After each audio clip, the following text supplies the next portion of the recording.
a mouse, cause I'm an albatross. I'm an albatross. Hello everyone, you're watching Green the Squid, and today... Jesus Christ. That fucking intro. That was like... super hyper. But anyway guys, how are you guys doing today? I hope you're enjoying your day, and if it's the end of the day, it most likely is, then I hope you had a good day. But first off, I want to explain why I haven't been uploading recently. I didn't upload because I didn't want to upload. That is the main reason. I just didn't feel like I wanted to. I just wanted to take a break from YouTube and stop all that stuff. But anyway, moving on from that. Today we will be fucking watching Feminist Frequency, a YouTube channel that is known for being, for lying, for creating cancerous content. Wait, that sounds a bit like me.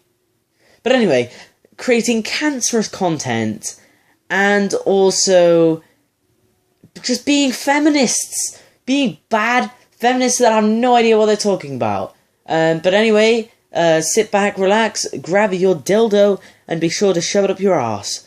Pa-pa-pa-pa-pa! Play the video!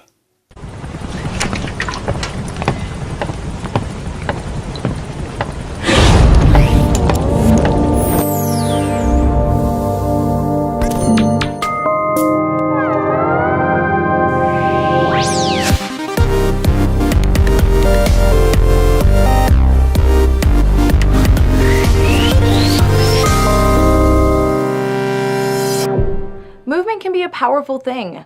Most of us who play games can appreciate the importance of a well-timed jump in a platformer or a skillful dodge in a fighting game.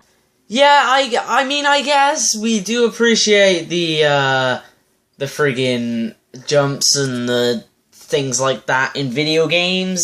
I mean, especially the skillful dodges in fighting games. I mean, that's just a must. You need to know those skillful dodges, otherwise you're gonna die in video games. But sometimes it's the seemingly ordinary movements that actually tell us the most about a character. The way they do simple things like walk or sit down. And like anything else about a character, movement can be used in ways that resist tired gender stereotypes, or in ways that reinforce them. In Bungie's hugely successful online shooter Destiny, players start by creating their own character. Well, no shit! I'm pretty sure every RPG in existence, they don't automatically give you a character, they let you customize the character. What is this? A guardian who will fight to protect the last remnants of humanity. As with character creation tools in other games, this one lets you choose from different genders and races. In most ways, Destiny treats its playable female characters almost identically to how it treats its male characters. Well, no shit, that's the style of the fucking game, you absolute retard. For instance, the armor you acquire when playing as a female character isn't sexualized, but looks just as practical and stylish as the gear equipped by male characters. However, there is one way in which the male and female characters are differentiated by gender, and it has to do with their movement. Watch how a male guardian sits down, taking a load off after a long, hard day fighting the forces of pure evil. It's simple, it suggests confidence. When a female character sits down, however, it's a completely different story. She sits like a delicate flower. This is supposed to be a hardened space warrior, and yet she's sitting around like she's Ariel from The Little Mermaid. A character's animation and movement is just as much a part of who they are as their appearance and their clothing. And like any other aspect of a character, game designers use movement to communicate information about them to the player. This isn't inherently a bad thing. Expressive character animations are just a way for the game to contribute to our understanding of who a character is and what defines them. How a character walks, jumps, even how they sit down can tell us a lot about them. For instance, Ryu Hayabusa's precise and graceful movement conveys that he is a highly trained ninja. While the way Nathan Drake scrambles and fumbles in dangerous situations is meant to suggest that he's more of a relatable, ordinary guy who just keeps finding himself in extraordinary circumstances. We were almost in that. By contrast, the way that women move in games isn't just used to suggest their confidence or their skill or some other facet of their personality. It's very often used in conjunction with other aspects of their design to make them exude sexuality for the entertainment of the presumed straight male player. Okay, I thought she's supposed to be a feminist and she's supposed to be against sexism. She just said the presumed male straight character. The presumed straight male player. The presumed straight male player. The presumed straight male player. Not only is she being sexist, she is also, I guess, like, trying to say that gay guys or lesbian girls don't play video games, but she's being sexist by saying mainly men play video games, which I guess is true, but at the same time she's being sexist in herself. What the hell? Catwoman from the Arkham series has a deeply exaggerated hip sway when she walks. In combination with her clothing and the game's camera angles, all of this is meant to drive the player's focus to her highly sexualized butt. I'm not sure that is the point of the game, to, like, look at the friggin' Catwoman's butt the entire time, but this makes no sense at all, because it's Catwoman. This is how Catwoman is supposed to be. She's supposed to be like a cat. In Resident Evil Revelations, Jill Valentine somehow manages to wiggle her whole body while she runs. In Assassin's Creed Syndicate, Evie Fry is a character who avoids falling into many of the sexualizing traps that some playable female characters do, but she still walks with an exaggerated hip sway. Well, I mean, she is a girl. Girls generally sway their hips when they're walking, don't they? In Saints Row the Third, you can change your character's gender at any time. If you go to the clinic and swap your gender from male to female, you also come away with a newly sexualized walking animation, even though you're literally supposed to be the same character.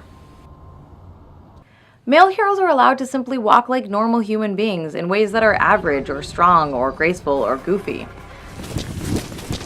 Meanwhile, motion-captured animations for female characters often make them look as if they're walking down a runway at a fashion show in stiletto heels, even when the characters are actually in combat situations.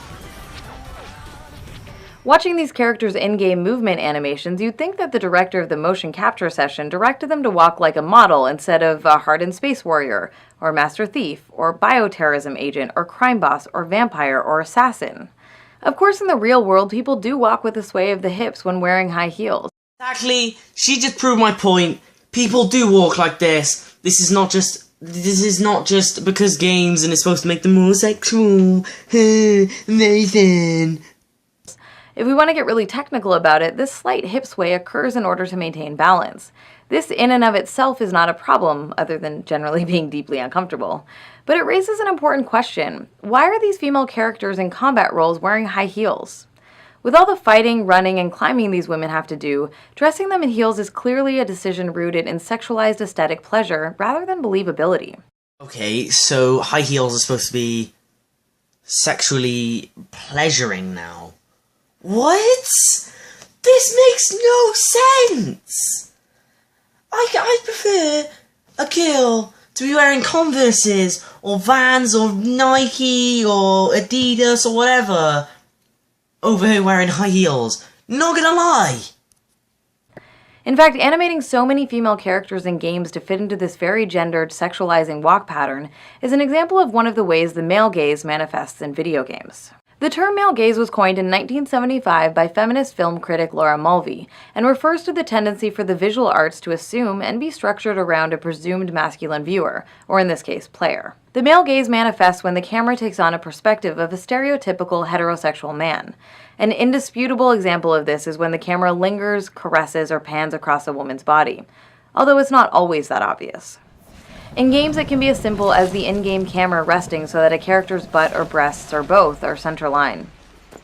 Okay, this Bayonetta clip right here is gonna get me a community guideline strike, or it's gonna get me banned from fucking YouTube. It can be a cutscene that rests on a woman's butt. It can be clothing that they are wearing, or the way they talk. Or it can be as basic as the way a female character moves around the game world. The male gaze reinforces the notion that man looks and the woman is looked at.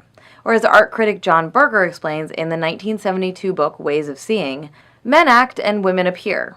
Men look at women. Women watch themselves being looked at. This determines not only most relations between men and women, but also the relation of women to themselves.